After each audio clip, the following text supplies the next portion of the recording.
성금요일 하나님 앞에 예배 나오신 여러분 주의 이름으로 환영하고 축복합니다. 우리 전후좌우로 마지막으로 부활신앙, 생명신앙 인사합시다.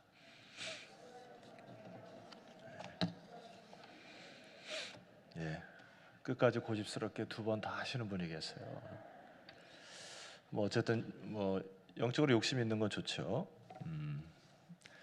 광고 말씀 잠깐 두 가지만 드리고 그다음에 우리 말씀을 찾아보도록 하겠습니다.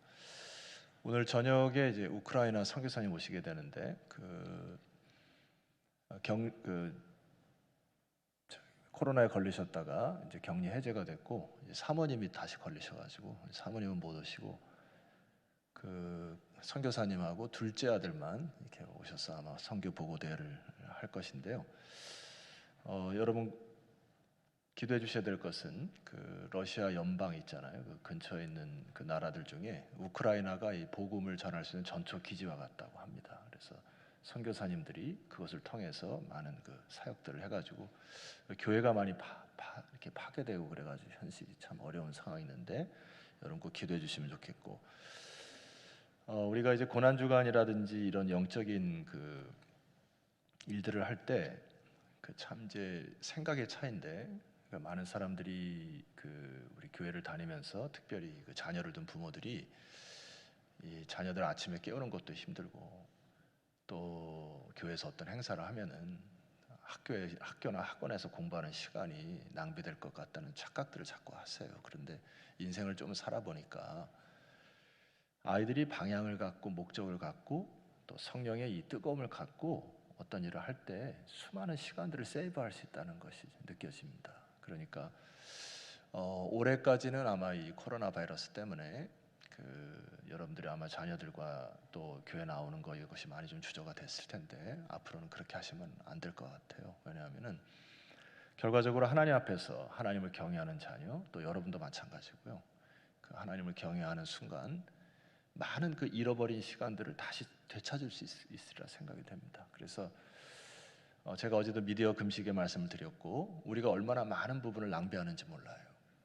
그러나 이 고난 주간에 이렇게 집중해서 기도할 때는 여러분 꼭 자기의 개인 시간들을 좀 잘 경영하셔서 오늘 저녁에 금요 기도에도 좀 나오셔가지고 함께 기도했으면 좋겠고 부활주일 새벽 예배도 여러분 부활의 아침을 좀 맞이하는 그런 마음으로 여러분의 시간과 몸과 마음을 좀 잘 이렇게 정돈하시면 좋겠다는 생각이 듭니다. 결과적으로 오늘 아이들 이렇게 보니까 피곤한 아이들이 자기도 합니다만은 이것이 이제 다 영적 근육이 돼요.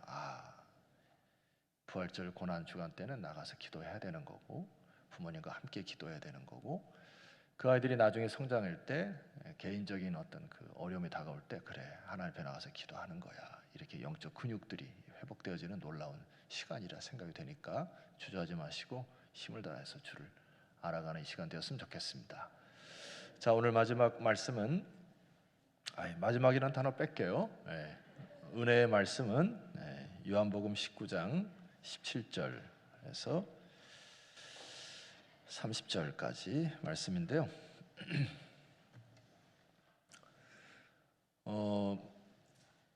제 마음속에 항상 이런 마음이 있어요. 찾으시면서 들으세요.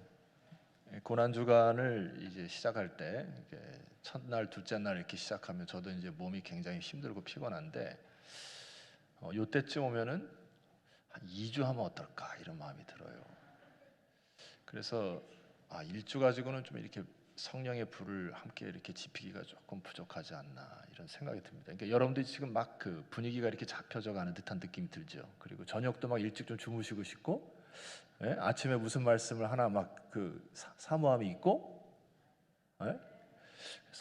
다음번에 한 2주 하면 어떨까 이런 생각이 좀 들고 있으면 기도해 보시고 판단하셔서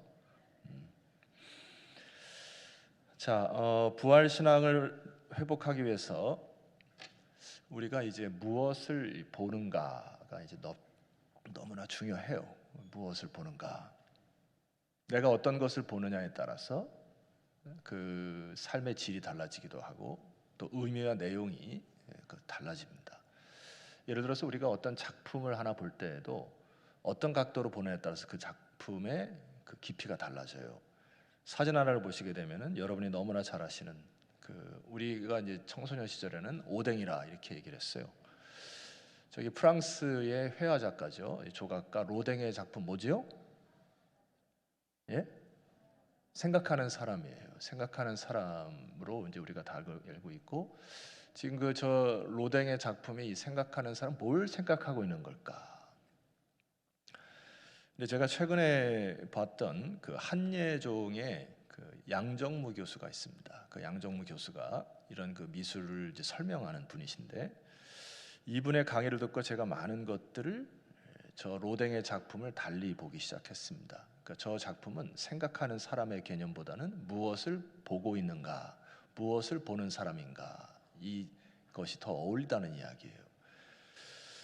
자, 왜 그렇게 얘기를 하셨냐면은, 이 로댕의 작품인 이 생각하는 사람은 로댕의 큰 그림을 이제 큰 회화 작품을 만들었는데, 그것이 이제 지옥의 문이라고 하는 그 작품을 만들었습니다.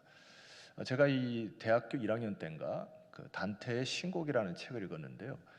거기에 보면은 지옥을 설명하는 부분이 한 챕터에 나와요. 그래서 주인공이 그쪽에 가서 고난받고 그 지옥의 형태에 대해서 막 했던 얘기가 나옵니다. 그것을 이제 계속 읽고 묵상하여 가지고 이 로댕이라고 하는 사람이 지옥의 문이라고 하는 큰 조각품을 만듭니다. 두 번째 그림 한번 보여주시면은, 여러분 보실 때 그 왼쪽에 있는 큰 이제 조각품인데, 그 중앙에 상단에 보면은 저 생각하는 사람의 조각이 있죠. 그 저걸 이제 크게 확대해 가지고 다시 이제 그거 한 것이 이제 생각하는 사람인데, 저 작품의 이름이 지옥의 문이라고 하는 작품입니다. 저 밑에 있는 수많은 사람들의 조각을 그렸던 것은 단테의 신곡에 이 세상의 사람들의 죄악을 짓는 모습들을, 서로 성적인 문란과 서로 죽임과 배고픔으로 자기 아들을 잡아먹는 이 모든 그 조각품들을 밑에 쫙 전시를 하고, 원래는 로댕이 저 작품을 만들었을 때 저 문이 이렇게 열리는 작품으로 만들었답니다. 근데 지금은 보안상 저걸 이렇게 닫아놨다고 하는데, 저기 생각하는 사람이 지금 저기 지옥의 문을 보고 있는 장면입니다. 그래서 저 지옥의 문을 보고 있는 장면 속에서 자세히 이 로댕 작품을 보게 되면은 혈관이 긴장을 해가지고 이렇게 막 터지려고 하는 모습의 작품이 그려져 있고, 특별히 발가락을 보게 되면은 발가락이 이렇게 오므라져 있어요. 그러니까 너무 그 지옥으로 고통 속에 있는 그 형태를 보고, 저 사람이 지금 그 지옥의 끔찍한 현상을 보고 안절부절하지 못하고 인생의 고뇌에 빠져 있는 사람의 작품을 이제 로댕이 그린 것이죠. 새로운 사실을 아셨죠? 여러분, 우리가 어떤 작품 하나를 볼 때에도 그 사람의 만든 의도 혹은 문화, 배경, 이런 것들을 하게 되면 그 작품이 새롭게 눈에 열리게 됩니다. 그래서 반드시 여러분 미술 작품을 보실 때는 배경을 설명을 듣고 가서 보셔야지, 미술 작품을 보고 저도 이제 그런 성향은 아니에요. 가서 뚜렷하게 막 쳐다봐가지고 오랫동안 있는 성품은 아닌데, 근데 어떤 작품을 읽고 그거에 대한 배경과 설명을 읽고 가면은 오랜 동안 발이 머무는 경우가 있습니다. 그래서 거기에 깊이 빠지게 되죠. 성경 말씀도 마찬가지라는 생각이 들어요. 우리가 오늘 말씀도 그냥 이렇게 훅 훑어보면은 그런가 보다 싶어요. 자, 제가 여러분과 함께 좀 묵상해 보려고 하는 부분이 있습니다. 23절을 한번 보시죠. 여기 예수님이 입으신 옷을 나오게 되는데, 우리가 일단 한번 23절 읽어보도록 하겠습니다. 시작. 군인들이 예수를 십자가에 못 박고 그의 옷을 취하여 네 깃에 나눠 각각 한 깃씩 얻고 속옷도 취하니 이 속옷은 호지 아니하고 위에서부터 통으로 짠 것이니라. 여기 예수님의 옷에 대한 부분이 나오게 되는데, 우리가 그냥 이렇게 읽게 되면은 그런가 보다 싶어요. 그런데 이거를 다른 각도와 더 깊은 이해로 보시게 되면 달라집니다. 제가 그 눈을 좀 열어드리려고 해요. 자, 이때 당시에 많은 사람들이 팔레스타인 지방 속에서는 우리가 삶의 3요소가 있죠. 어렸을 때 배웠던 게 뭐죠? 의, 옷과 식, 먹는 거, 그 다음에 주거 형태가 이게 의식의 생활의 3요소나 인생의 3요소. 근데 이때 당시에 사람들이 이 주에 대한 부분은 굉장히 약한 겁니다. 왜냐하면 이제 팔레스타인 지역이 덥기 때문에 뭐 텐트를 치고 자기도 하고 바깥에서 자기도 하고 양을 치다가 그냥 자기도 하고, 그러니까 주거 형태는 그렇게 많은 관심이 없었대요. 그래서 주거 형태보다는 더 관심을 가진 게 물입니다. 물. 그러니까 예수님이 사마리아 여인과 대화할 때도 이 물에 대한 얘기를 많이 하시잖아요. 또 하나는 이제 우리 문화와 다른 것이 옷에 대한 부분이 너무나 우리 문화랑 좀 다릅니다. 그러니까 이 사람들은 옷이 많은 게 아니고 뭐 속옷을 입은 다음에 겉옷을 입을 때, 겉옷은 가난한 사람들은 평생 한 벌, 그리고 많은 사람들은 뭐 두 벌, 세 벌, 이건 부자들을 뜻한대요. 그러니까 겉옷이 그들의 부의 상징, 그러니까 어떤 옷을 입었느냐 보고 아, 저 사람은 잘 산다 못 산다를 알 수 있죠. 오늘 우리랑 문화는 좀 너무 다르죠. 여러분 그 뭐 옷을 입었을 때 누가 뭐, 제가 볼 때는 거기에서 거긴 것 같아요. 근데 그 사람들은 아, 저 사람은 참 비싼 옷을 입었다, 이게 아는 거죠. 겉옷 하나가 재산 1호 목록을 갖고 있습니다. 옷에 대한 얘기를 하면 참 제가 할 말이 많아요. 제가 어렸을 때도 이제 조금 어렵게 살았기 때문에 제 기억에 초등학교 때 파카 하나로 한 뭐 2년 3년을 난 것 같아요. 겨울옷 하나 장만하기가 어려웠던 것 느낌이 있습니다. 아마 여러분 어르신들 중에서도 옥장 속에 겨울옷 하나 두 개 정도면 겨울을 났던 것으로 그렇게 기억되시죠? 근데 요즘 애들 감사한 줄 아세요? 색깔별로 다 있잖아. 장롱이 터지잖아. 감사하세요. 감사 아멘 할 줄 알았더니. 자, 여기 겉옷을, 예수의 겉옷을 네 깃에 나누어 각각 한 깃씩 얻었다. 성경은 이렇게 표현하고 있습니다. 왜 그랬을까요? 돈이 되게 했기 때문에 그렇습니다. 로마 군인들이 그것을 네 깃에 잘라 가지고, 아마 이해를 위해서, 이해를 돕기 위해서 말씀드립니다. 전당포에 잡히면은 돈을 얻을 수 있기 때문에 아마 집에 가다가 요즘 말로 치맥, 치킨과 맥주 하나를 이렇게 사고 털레털에 집에 갔을 수도 있다 생각이 듭니다. 그러니까 약간의 재물의 욕심 때문에 예수님의 옷을 네 군데 나눠서 재물의 욕심대로 그것을 그냥 가져간 거예요. 자, 그런데 깊이 생각해야 될 것이 있어요. 23장 하반절에 보게 되니까 속옷도 치하니 이 속옷은 뭐하지 아니했다고요? 호지 아니하였고 위에서부터 통으로 짠 것이니라. 여기 호지 아니하였다고 하는 의미는 보통 옷을 짤 때 시줄과 날줄로 가로 세로로 이렇게 짜잖아요, 직조하듯이. 그런데 이 속옷은 위에서부터 그냥 날실로 통으로 한 실로 쭉 짜 내려가 가지고 이것을 잘라버리게 되면 돈의 값어치가 없게 되는 겁니다. 그래서 이것을 통째로 자르지 아니하고 이런 뜻이에요. 이 속옷은 호지 아니하고 위에서부터 통으로 짠 것이다, 이런 얘기입니다. 자, 그래서 24절 말씀 보면은 군인들이 서로 말하되 이것을 뭐하지 말고 찢지 말고, 이렇게 자르게 되면 값이 안 나게 되니 통째로 팔자, 이런 이제 이 얘기인 것이죠. 누가 얻나 제비 뽑자 하니 그러나 이 모든 것이 성경에 그들이 내 옷을 나누고 내 옷을 제비 뽑나이다 한 것을 뭐하게 한다고요? 응하게 하려 함이러라. 군인들은 이런 일을 하고. 자, 이 군인들과 많은 사람들은 겉옷이라고 하는 그 옷을 단순히 재물의 욕심 때문에 그 겉옷은 네 깃으로 잘라갔고 속옷은 그 통째로 그냥 가져간 것이죠. 여러분 얼마나 무지합니까? 만왕의 왕이신 예수 그리스도, 십자가 앞에 서신 예수 그리스도를 영적인 각도로 보지 못하니까 단순히 그 옷을 팔아서 자기가 먹을 정도로 생각하는 무지의 백성들을 고발하는 장면입니다. 아마 이들은 그때 당시 횡재했다고 했지만 얼마나 불쌍해요. 자, 그런데 사도 요한이 이렇게 자세히 기록한 이유가 무엇일까요? 예수님의 겉옷과 속옷, 통으로 짠 속옷. 자, 시편 22편 18절 말씀 보게 되면은 화면을 통해서 한번 이걸 보시죠. 한번 선포해 봅시다. 시작. 내 겉옷을 나누며 속옷을 제비 뽑나이다. 19절까지. 여호와여 멀리하지 마옵소서. 나의 힘이 속히 나를 도우소서. 자, 두 번째 의미는 백성들의 무지를 고발한 것과 두 번째 의미는 이 시편 말씀의 정확한 성취를 주님께서 이루셨다. 무엇을 위한 성취일까요? 보통 대제사장이 입는 옷은 이따가 이제 결론적으로 말씀드리겠습니다만은 위에서부터 아래까지 발에 끌리는 옷을 입었어요. 무슨 상징이죠? 예수님이 이 땅에 오셔서 대제사장으로 입으신 옷의 의미는 위에서부터 아래까지 온몸을 덮습니다. 이 속옷이 마찬가지로 속옷은 통으로 짜가지고 위에서부터 아래까지 덮어요. 뭘 상징하는 걸까요? 여러분의 죄를 다 덮으셨다. 인간의 고난은 인간으로 오셔서 십자가의 고난을 받으셔서 여러분의 모든 죄를 덮으셨다.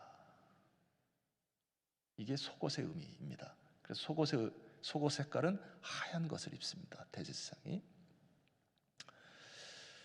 여러분 찬송가 87장을 한번 다 펴보세요. 지금 이 시간에 제가 좀 설명드리겠습니다. 이 찬송가 87장은 찬송가를 좀 해설을 하려고 해요. 챔프맨 목사라는 유명한 부흥사가 있었습니다. 그때 당시에 바라클라프라고 하는 한 청년이 그 챔프맨 목사님의 설교를 듣다가 1915년에 일어난 사건인데 그날 적습니다. 이 챔프맨 목사가 시편 45편 8절을 중심으로 상하궁이라고 하는 제목으로 설교를 했답니다. 자, 시편 45편 8절은 뭐가 쓰였을까? 화면을 통해서 잠깐 보시죠. 없습니까? 아니 그거 말고 시편 45편 없어요? 그거 안 적었구나. 그럼 제가 읽어드릴게요. 시편 45편 8절의 말씀에는 간단한 말씀이 적혀 있어요. 잘 들어보세요. 여러분 다른 각도가 중요하다 했죠?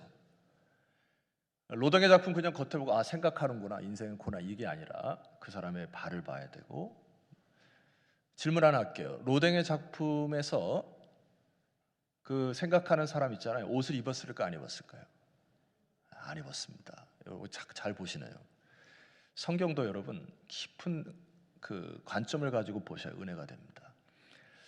시편 45편 8절에 보시게 되면은 제가 읽어드릴게요. 왕의 모든 옷은 몰약과 침향과 육개의 향기가 있으며 상하궁에서 나오는 현악은 왕을 즐겁게 하도다. 이런 표현이 있습니다. 이걸 가지고 상하궁이라고 하는 제목으로 챔프맨 목사님 설교를 했을 때 바라클라크라고 하는 사람이 너무나 은혜를 받아서 찬송시를 적어냈던 것이 오늘 87편입니다. 후렴구에 보면은 시온성보다도 찬란한 저 천성 떠나서 이 세상 오신 예수님 참내 구주.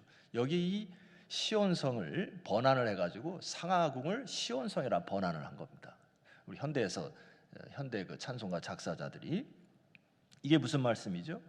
저 찬란한 영광을 버리시고 낮고 낮은 이 땅에 오셔서, 이 세상에 오셔서 주님이 그 입으신 옷으로 우리의 모든 죄를 덮으신 은혜를 찬송하는 겁니다. 시편 45편 8절에 세 가지 약이 나오죠. 첫 번째는 몰약, 두 번째는 침향, 세 번째는 육개입니다. 한번 따라해 볼까요? 몰약, 침향, 육개. 1절 말씀 보게 되면은 내 주님 입으신 그 옷은 참 아름다워라. 여기에 그 원래 이 바라클라프라고 하는 사람이 적었을 때 원저의 의미는, 원 가사에는 그 옷감에는 몰약이 흠씬 뿌려져 있도다.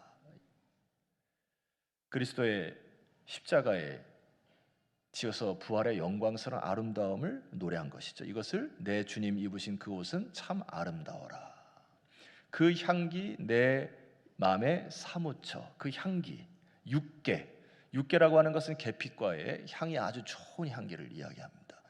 예수님이 입으신 그 옷으로 온 인류의 죄를 덮으시는데 그 향기가 내 마음에 가득 넘치나이다.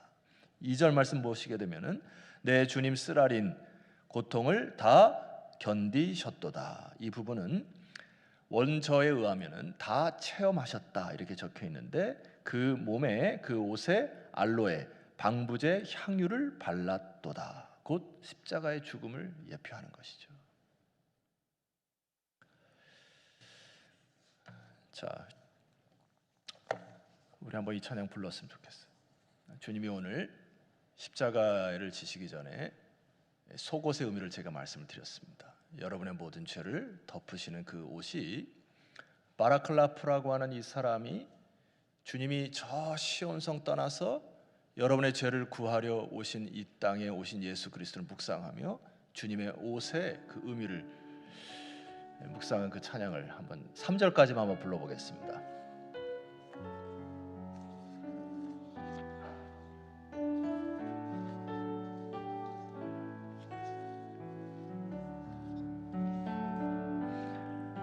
내 주님 입으신 그 옷을 참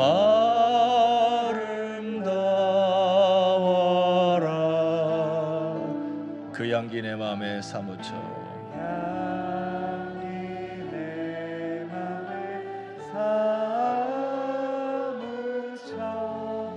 내 기쁨 되도다.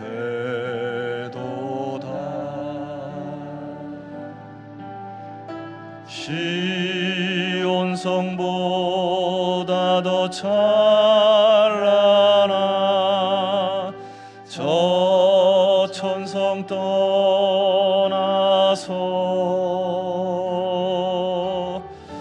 이 세상 오신 예수님 참 내 구세주.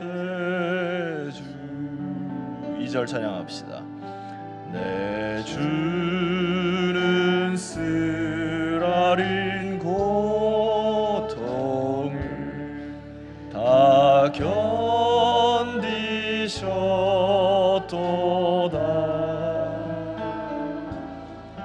주 지신 십자가 대할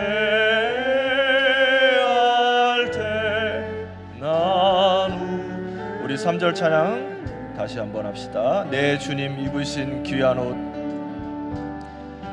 내 주님 입으신 귀한 옷 나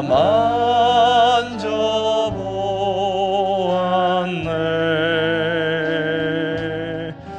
내 발이 죄악에 빠질 때 주 나를 붙드네. 시온 성보다 더 찬란한 그 천성 떠나서 이 세상 오신 예수님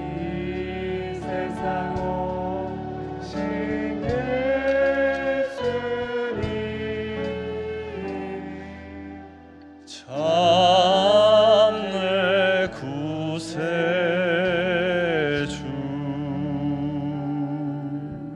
아멘입니까? 네. 여러분 주님께서 입으신 속옷 여러분의 모든 죄를 하얗게 깨끗게 정결케 하실 줄 믿습니다. 그래서 온 인류의 죄를 사하시기 위하여 대제사장의 임무를 완수하신 것이죠. 그러나 우리 주님이 입으신 그 옷은 고난으로 끝나는 게 아니죠. 죽음으로 끝난 것이 아닙니다. 그래서 예수님께서 변화산에 나타나셨을 때 제자들에게 해보다도 더 밝은 환한 모습으로 나타나셨죠. 이게 영광스러운 주님의 모습이죠. 계시록에 1장 13절에도 보게 되니까 이런 표현이 있습니다. 촛대 사이에 인자 같은 이가 발에 끌리는 옷을 입고 가슴에 금띠를 띠고 통으로 짠 옷을 입었는데 주님이 옷은 그 흰 옷은 아주 밝아서 발에 끌리는 옷을 입고 영광스러운 대제사장의 사역을 통하여 백성들을 돌보시는 부활의 영광의 주님으로 묘사를 합니다. 자, 이 바라클라프라고 하는 사람이 시편 45편 8절을 설교를 듣고서 4절을 이렇게 적습니다. 내 주님 영광의 옷 입고 문 열어 주실 때 나 주님 나라에 들어가 영원히 살겠네. 그 문은 우리가 열 수 없어요, 스스로. 그런데 그 앞에 내 주님 영광의 부활의 영광의 옷을 서 있고 서 계셔서 나를 믿는 자는 주님이 영광의 문을 여셔서 나 주님 나라에 들어가 영원히 사는 축복의 인생을 살 것입니다. 요즘 제가 묵상하는 게요, 가끔 이런 표현을 해요. 제가 인생 뭐 있어? 그냥 속 시원해. 한번 해보세요. 인생 뭐 있어? 아니 너무 짧잖아요, 인생이. 너무 우리가 막 안달하며 사는 거 아닙니까? 영광스러운 그의 나라 사모하신다며요. 영원한 주의 나라 여러분 사모하신다며요. 근데 왜 자꾸 움켜쥐시려고 하고, 왜 자꾸 이 세상의 번영과 성공과 명예에 자꾸 막 안달하십니까? 주님의 이 영광의 나라 여러분의 것 아닙니까? 예수 그리스도를 믿고 영광의 주 있고 문 열어주시는 그분을 바라보시고 찬송하는 이 아침 되기를 소망합니다. 시편의 말씀을 제가 선포하고 결론을 내릴까 해요. 시편 22편은 하나님이여 어찌하여 나를 버리시나이까, 이렇게 시작했던 시가 이제 마지막에는 어떻게 마무리됩니까? 시편 22편 26절 말씀 보시게 되면은 겸손한 자는 먹고 배부를 것이며 여호와를 찾는 자는 그를 찬송할 것이니라. 너희 마음은 영원히 살지어다. 27절 땅의 모든 끝이 여호와를 기억하고 돌아오며 모든 나라의 모든 족속이 주의 앞에서 예배할 것이다. 승리잖아 이게. 여러분 자리 일어나서 28절을 크게 선포하고 찬송할 겁니다. 이제 일어나세요. 오늘은 마지막 그 부활을 준비하는 고난주간 금요 아침인데 28절을 크게 선포하고 제가 준비한 찬송을 함께 하나님께 영광 돌리려고 합니다. 두 번 크게 선포할 거예요. 시작. 나라는 여호와의 것이요 여호와는 모든 나라의 주제이심이로다. 할렐루야. 한 번 더. 나라는 여호와의 것이요 여호와는 모든 나라의 주제이심이로다. 반드시 승리할 것입니다. 부활할 거예요. 우리도 영광스러운 주의 나라 들어갈 것입니다. 그러니 여러분 어깨 피세요. 허리 쫙 펴시고 당당하게 이 세상 살아갑시다. 물질이 좀 없어도 괜찮아요. 몸이 좀 아파도 괜찮습니다. 주님께서 그날에 다 여러분 신원해 주실 거예요. 여러분의 몸도 맑게 씻기실 겁니다. 모든 눈물 닦아 주실 거예요. 주님 바라보고 영광스러운 그나라 찬양하며 나가십시다. 찬송합시다.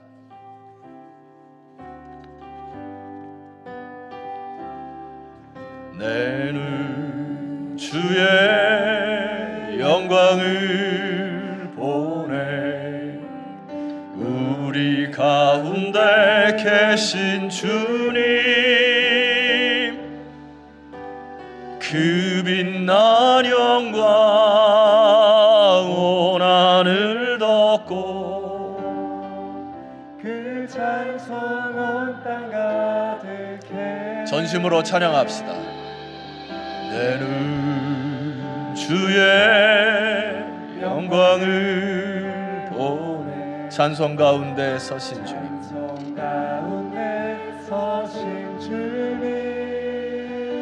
주님의 얼굴은 온 세상 향하네.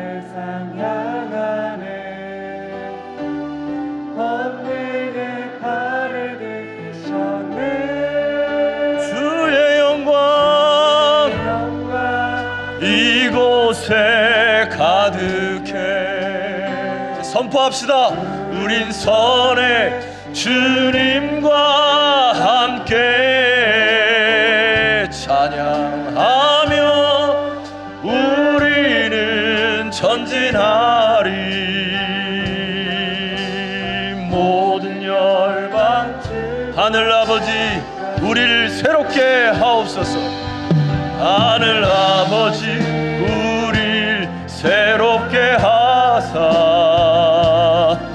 열방 중에서 주를 섬기게 하소서.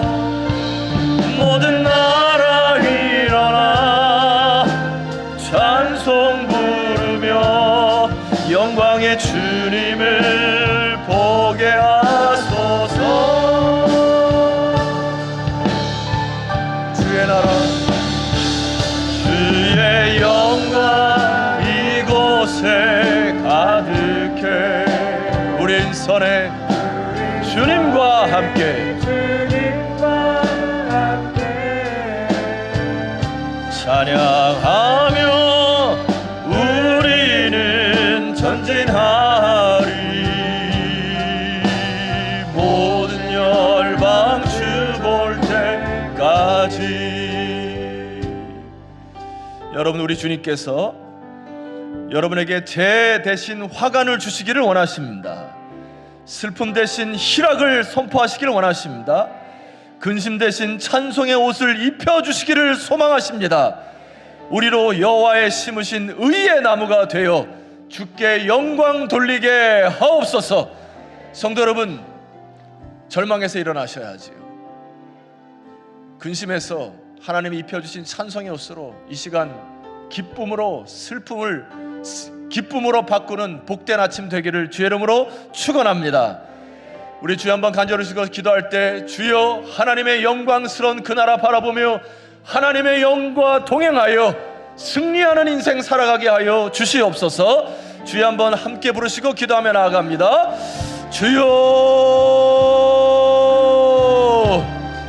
아버지 하나님 감사합니다. 재 대신 화관을, 슬픔 대신 희락을, 근심 대신 찬송의 옷을 입혀 주시옵소서. 앞으로 이동하셔서 자리를 채워주시면 감사하겠습니다. 하나님 아버지, 여호와의 심으신 의의 나무가 되어 주께 영광 돌리게 하옵소서. 하나님들의 가진 모든 문제들과 상황들을 하나님 만져주시고 치료하시고 역사하셔서 아버지 하나님, 하나님께서 영광스러운 주의 옷으로 덮으셔서 하나님 저들의 모든 죄들이 사하지게 하시며 하나님의 자녀가 되어 아버지의 거룩한 주님의 크신 은총을 경험하고 믿음으로 나아가는 주의 백성들 되게 하여 주옵시기를 기도하고 소망합니다. 우리 안에 세례 행하시는 주님을 찬송하오리. 주여 역사하십니다. 우리가 여호와의 거룩한 주님의 나라 선포하며 나갈 수 있도록 인도하여 주시옵시기를 기도하고 소망합니다.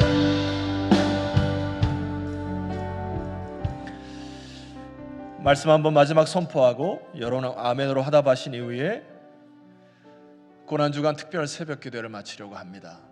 여러분 함께 힘을 다해서 기도해 주시길 부탁드려요. 갈라디아서 3장 27절, 누구든지 그리스도와 합하기 위하여 세례를 받은 자는 그리스도로 옷 입었느니라. 여러분 주님의 거룩한 보혈로 여러분 새로운 세마포 흰옷을 여러분에게 입히신다 약속하셨습니다. 너희는 유대인이나 헬라인이나 종이나 자유인이나 남자나 여자나 다 그리스도 예수 안에서 하나이니라. 하나님, 우리 안에 차별과 편견과 수많은 갈등들이 녹아지게 하여 주시옵소서. 그리스도 안에서 하나 되어 영광 돌리게 하옵소서. 2022년이 서울 반석교회의 귀중한 터닝 포인트가 되게 하여 주시옵소서.